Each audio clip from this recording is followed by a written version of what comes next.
Saudara, peristiwa ledakan di sekolah yang dilakukan anak berhadapan dengan hukum bisa menjadi alarm untuk semakin memperkuat bagaimana proteksi anak dari konten negatif di media sosial. Apa saja proteksi itu? Kita akan ulas bersama dengan Komnas Perhimpunan Pendidikan dan Guru P2G. Ada Pak Satriwan Salim sudah bergabung bersama kami di Studio Orange Kompas TV. Selamat pagi Pak Satriwan. Selamat pagi Pak Desti. Ya, kemudian melalui sambungan daring sudah ada Ketua KPAI Bu Margaret Aliatul Maimunah dan juga Wakil Ketua Komisi 10 DPR dari fraksi PKB Pak Lalu Hadrian Irvani. Selamat pagi Bu Margaret, selamat pagi Pak Lalu.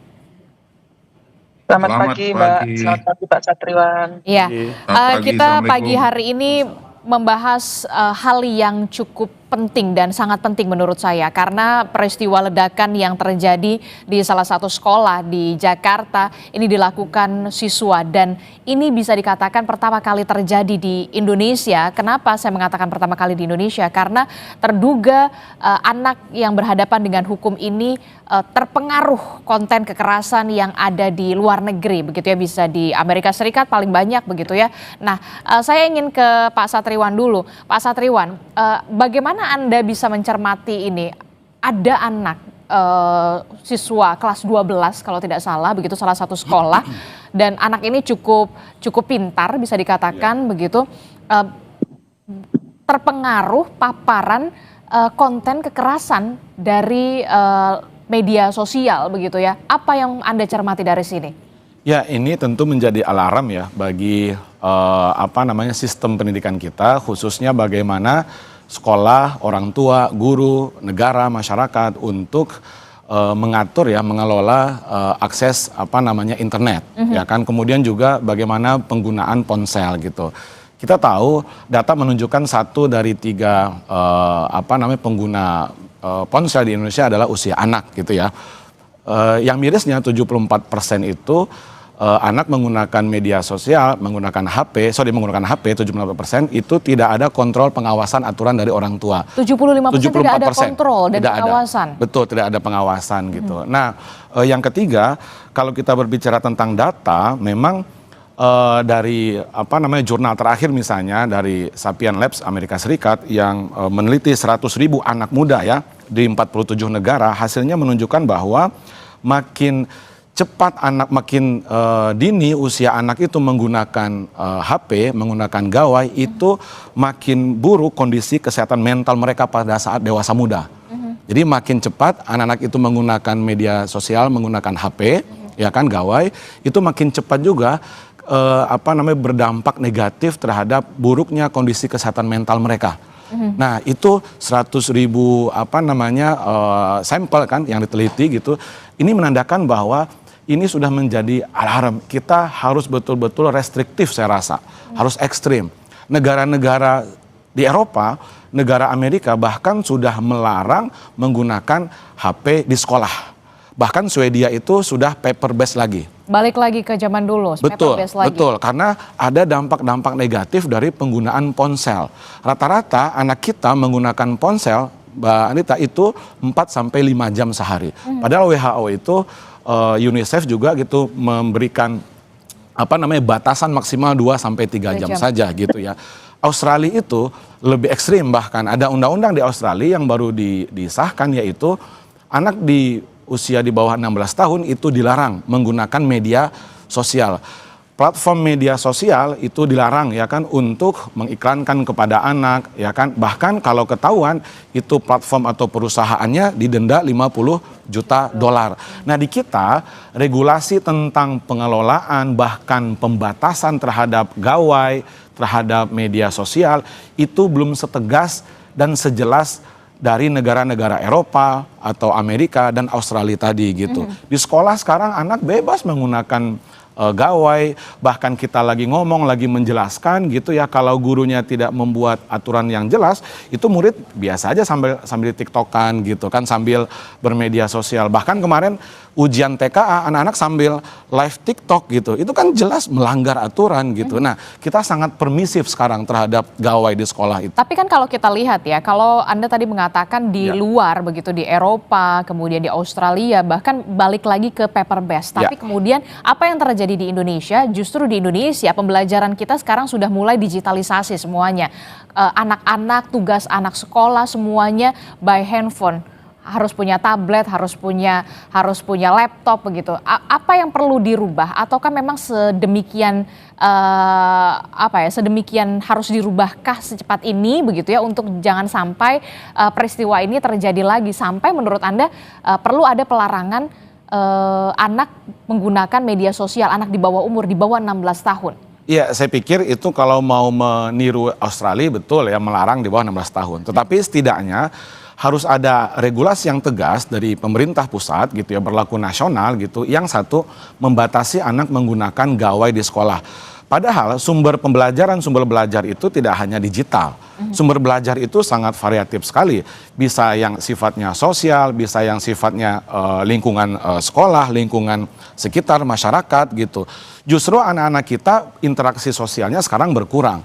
Kemudian etika sosialnya, pubbing, kita tahu kan ya, orang ngomong tapi matanya ke HP gitu kan. Nah, etika gitu. Jadi saya pikir pendidikan justru jangan berkontribusi untuk membentuk anak-anak kita yang tidak berkarakter gara-gara bermedia sosial yang tidak terbatas dan menggunakan HP yang tidak terbatas. Oke, saya ke Pak Lalu, mungkinkah kemudian DPR juga mendorong adanya pengawasan ataupun perubahan regulasi terkait dengan juga pendidikan kita begitu di Indonesia yang saat ini kita tahu sistem pendidikan kita semuanya digital begitu.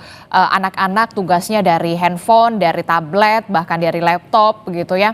Dengan adanya kasus ini balik lagi kita bisa mencontoh negara luar begitu, tadi Anda sebutkan negara Eropa begitu Pak Satriwan, bahkan Australia melarang anak di bawah umur, anak di bawah 16 tahun untuk menggunakan media sosial, memiliki akun media sosial. Bagaimana kemudian DPR bisa melakukan fungsi pengawasan termasuk juga adanya perubahan regulasi ini? Baik, jadi pertama kami di Komisi 10 DPR RI menyampaikan bahwa hal ini merupakan kejadian yang seharusnya tidak terjadi. Di tengah gencarnya Kementerian Pendidikan Dasar dan Menengah mengeluarkan program-program, regulasi-regulasi untuk mencegah kekerasan ataupun tindak-tindak pidana yang ada di sekolah-sekolah. Yang kedua, kami ingin sampaikan bahwa pemerintah harus segera mengeluarkan regulasi terkait dengan pembatasan-pembatasan khusus bagi konten-konten media sosial yang negatif. Nah, bagaimana kita mengetahui bahwa konten sosial di media sosial yang negatif? Ya tentu harus ada komunikasi lintas kementerian. Tidak bisa hanya Kementerian Pendidikan Dasar Menengah saja, karena memang regulasi itu ada di Komdigi. Kemudian peran dari DPR dalam mengawasi program-program maupun aturan-aturan yang hari ini sudah berlaku, itu menjadi keharusan kami. Dan kami tentu dengan kejadian seperti ini harus lebih aktif lagi. Data-data yang ada dari KPAI juga harus menjadi rujukan bagi kementerian baik pendidikan dasar menengah maupun Komdigi. Nah, di beberapa negara seperti yang dicontohkan oleh Mas Satriwan tadi, bahwa itu juga bisa dijadikan sebagai studi banding, sebagai komparasi dalam membuat regulasi. Kondisi kita hari ini sungguh sangat darurat karena tidak selayaknya pendidikan kita dibumbui dengan kekerasan-kekerasan, apalagi tindak pidana. Sampai dengan membuat bom ini kan sungguh luar biasa ini. Nah, ini yang baru ketahuan. Belum lagi yang kira-kira nanti ke depan, yang hari ini memiliki niatan yang sama dengan terduga pelaku ini. Nah, oleh sebab itu, kondisi ini darurat. Semua pemangku kepentingan harus sama-sama kita duduk bareng. Kita buat regulasi, apakah itu judulnya pengelompokan usia, apakah itu judulnya pembatasan durasi bermain media sosial, atau apapun judulnya, ini harus dibicarakan bareng-bareng. Kementerian Pendidikan Dasar Menengah, KPAI, Komdigi, dan kami di DPR siap untuk duduk bersama untuk melakukan atau mempersiapkan regulasi agar kejadian ini tidak terus terjadi. Oke, Ini kapan kan terus terjadi nih.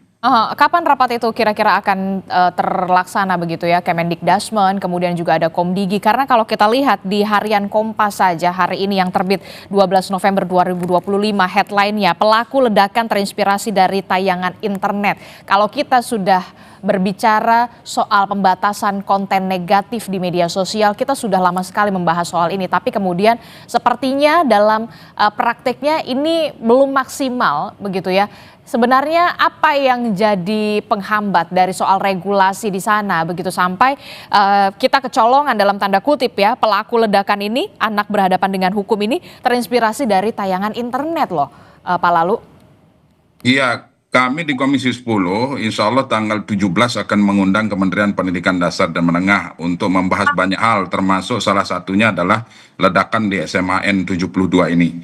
Nah, kemudian regulasi-regulasi yang saya maksud tadi, ini sebenarnya sudah banyak ini Mbak.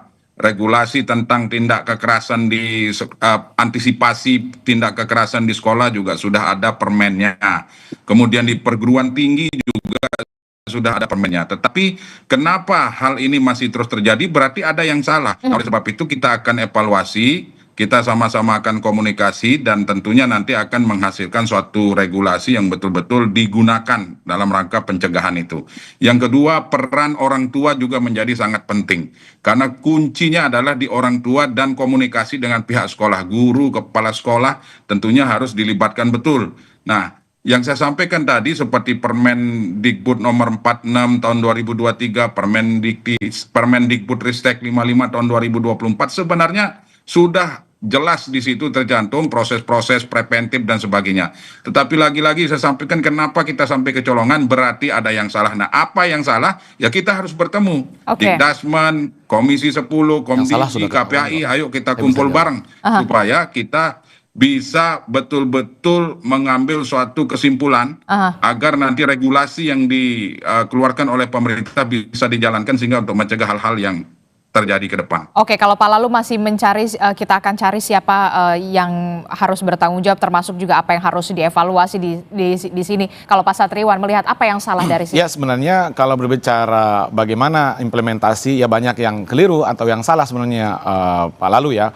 Permendikbud nomor 46 2023 itu tentang TPPK itu memang hanya menjadi macan kertas gitu.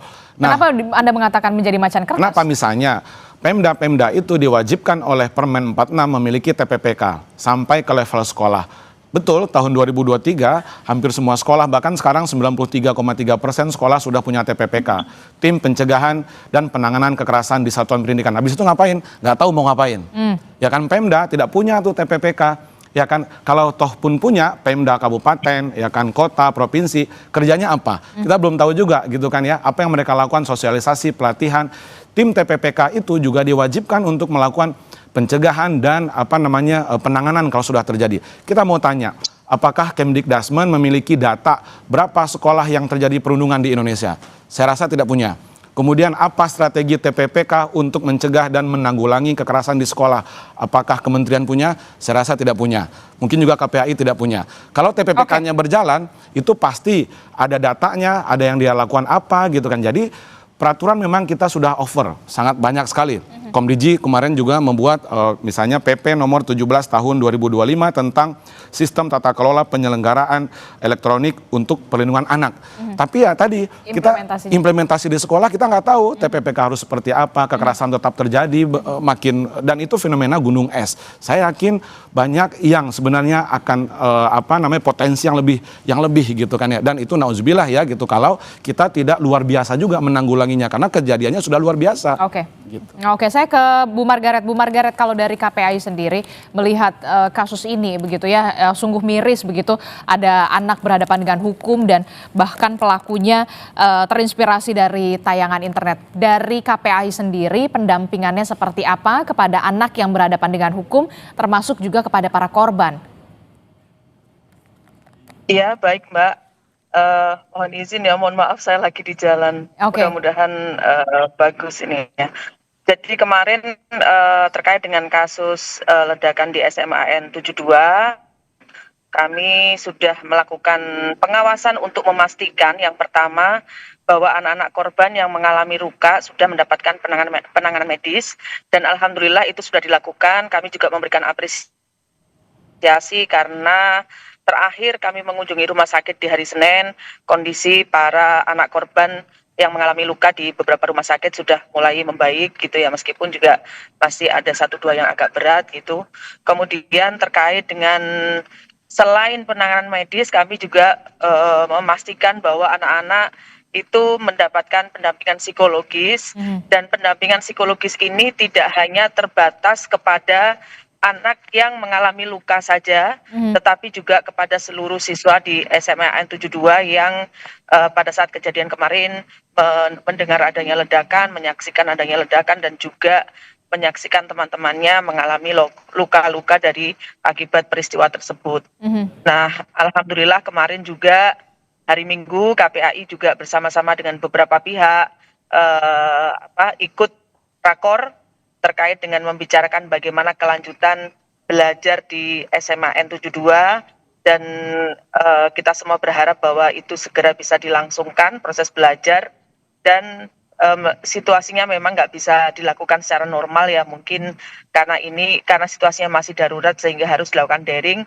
Tapi sebelum masuk pada proses belajar, yang perlu juga dipastikan adalah pendampingan psikologis dan hari Senin kemarin pasca rakor alhamdulillah dalam kunjungan KPAI ke sekolah, KPAI juga melihat bahwa proses pendampingan psikologis kepada anak-anak sudah dilakukan melalui daring, tidak hanya kepada anak yang sedang dirawat, ya anak yang dirawat di rumah sakit pun juga mendapatkan pendampingan psikologis, kemudian semua siswa juga mendapatkan pendampingan psikologis, termasuk juga para pendidik. Dari pantauan, termasuk juga para pendidik. Iya, para pendidik juga pada saat hari Senin kemarin juga sedang dilakukan pendampingan secara offline untuk para pendidik dan pendampingan psikologis juga dilakukan untuk orang tua secara daring juga di hari Senin. Dan hari ini terkait dengan anak terduga pelaku juga KPAI juga ikut melakukan pengawasan terkait dengan anak terduga pelaku. Kita melakukan kunjungan ke rumah sakit dan alhamdulillah pada hari Sabtu sempat bertemu dengan anak yang dimaksud karena kondisinya memang sedang mengalami luka yang lumayan juga, kemarin kan sempat kritis ya dan sudah dilakukan tindakan operasi. Kondisinya sudah semakin membaik tetapi tentu masih dalam kondisi yang harus prioritasnya adalah ke penanganan medis dulu saya kira.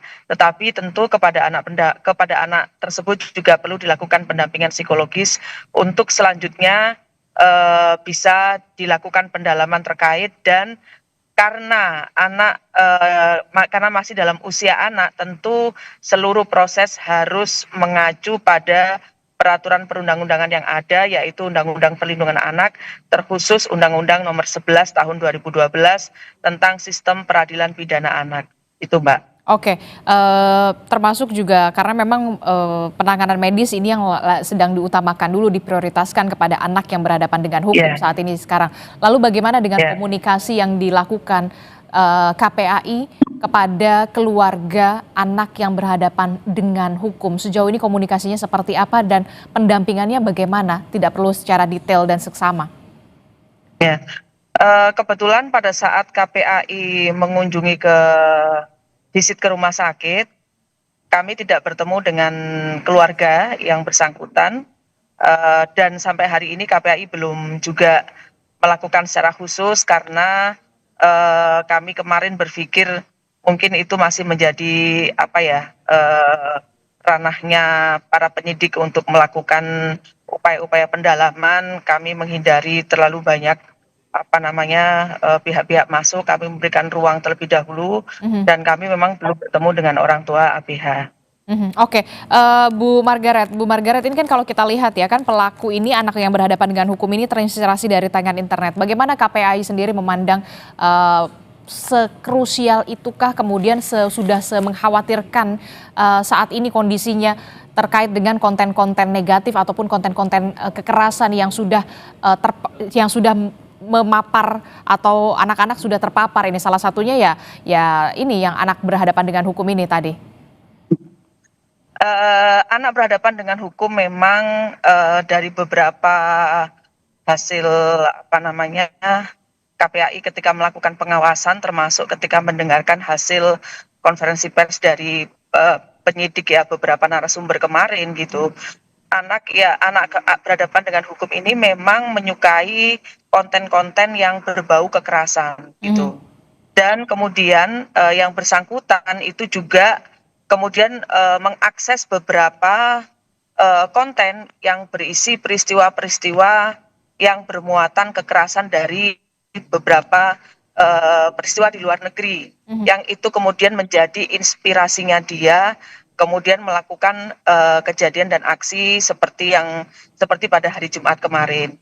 Nah, memang kalau kita bicara konten negatif, saya kira memang konten negatif ini sangat berbahaya sekali ya, ketika anak mengakses konten tanpa ada pendampingan dari orang tua atau orang dewasa yang ada di sekitarnya untuk menjadi support, mengarahkan kepada dia apakah ini tontonan ya atau konten yang boleh ditiru atau konten yang tidak boleh ditiru, kira-kira begitu.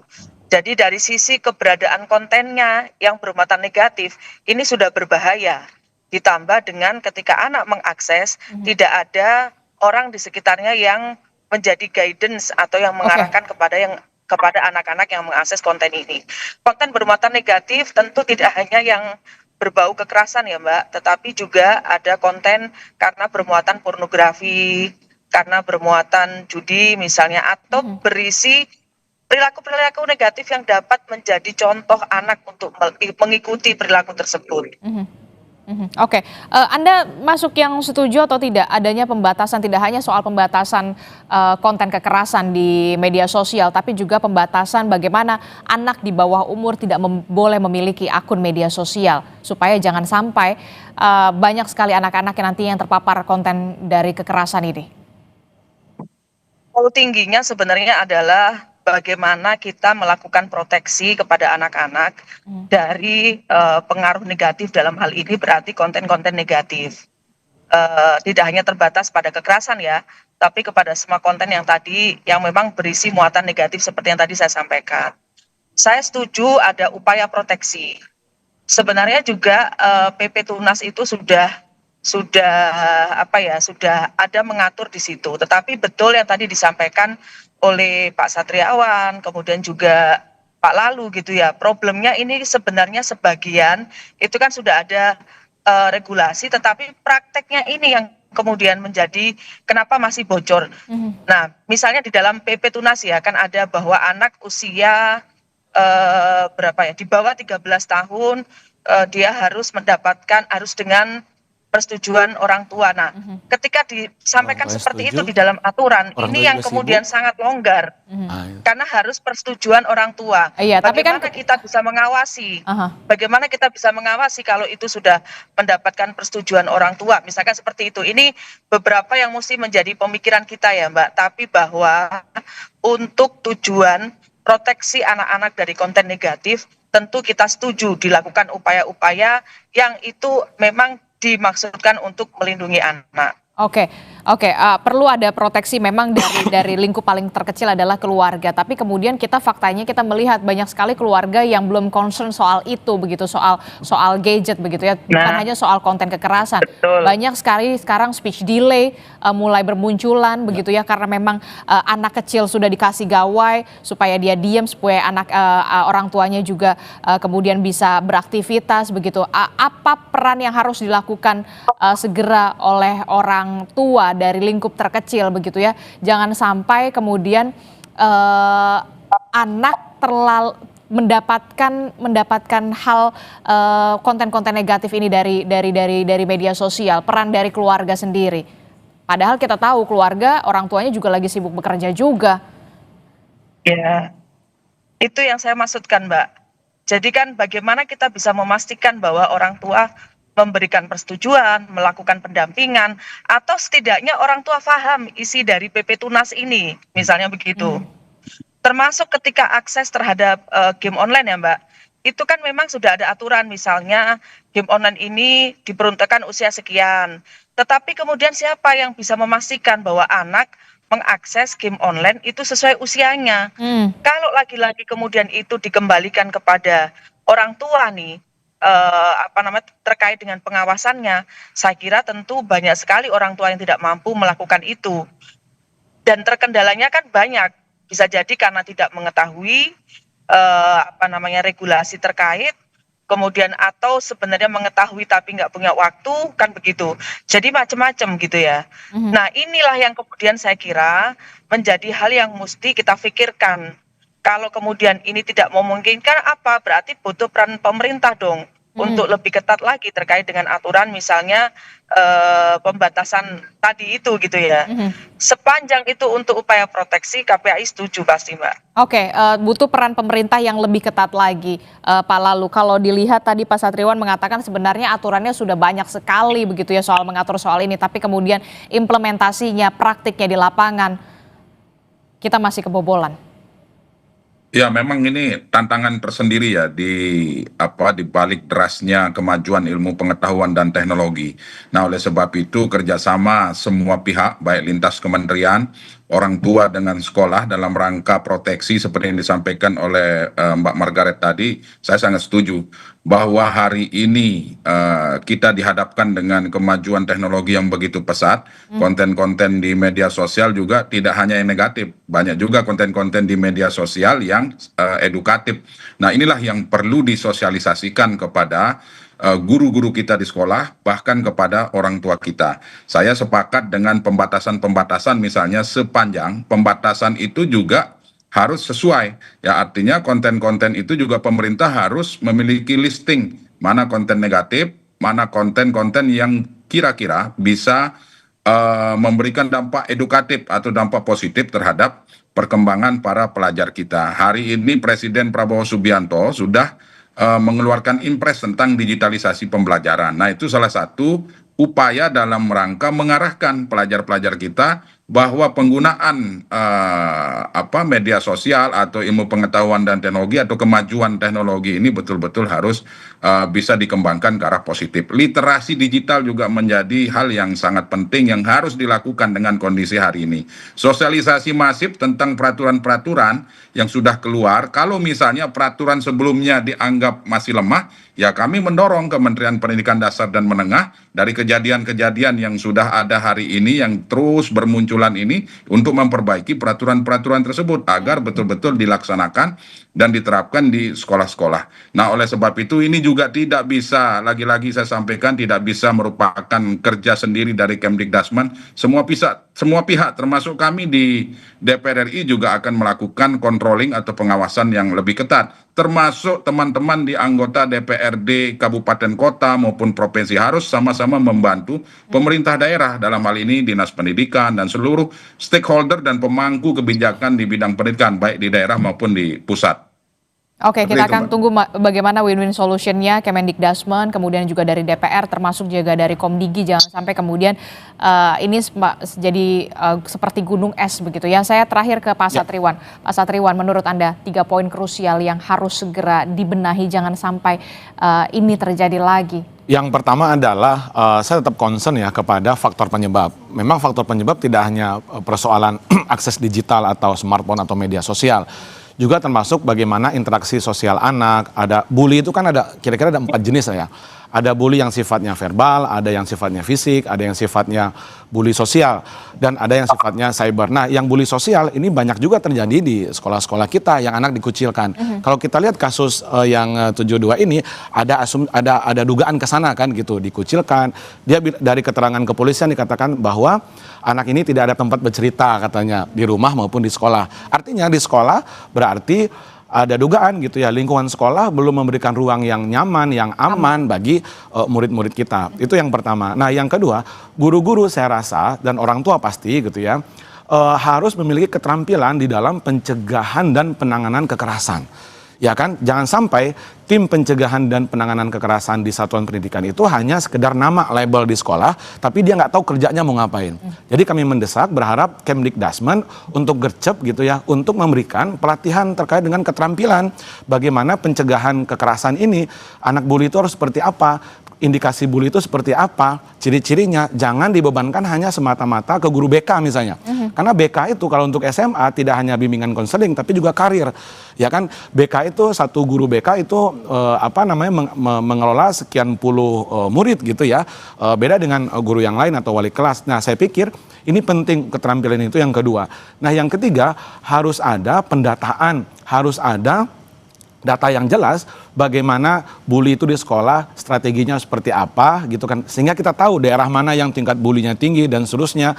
Nah, yang paling penting juga ini harus ada semacam satgas saya rasa secara nasional, satgas nasional untuk pencegahan dan penanganan kekerasan yang di dalamnya kementerian lembaga semuanya ada. Selama ini setahu saya tidak ada, KPAI sendiri, Kementerian PPA sendiri, Kemdikdasmen sendiri, Kementerian Agama juga sendiri, Pemda sendiri gitu ya. Nah, belum ada koordinasi dan harmonisasi untuk pencegahan dan penanganan kekerasan di satuan pendidikan ini gitu, agar anak kita tidak lagi menjadi korban. Karena bagi kami ini adalah fenomena gunung es. Ini kita fokus 72. Sebelumnya di hari yang sama di Aceh, anak juga dibully lalu dia bakar pesantrennya.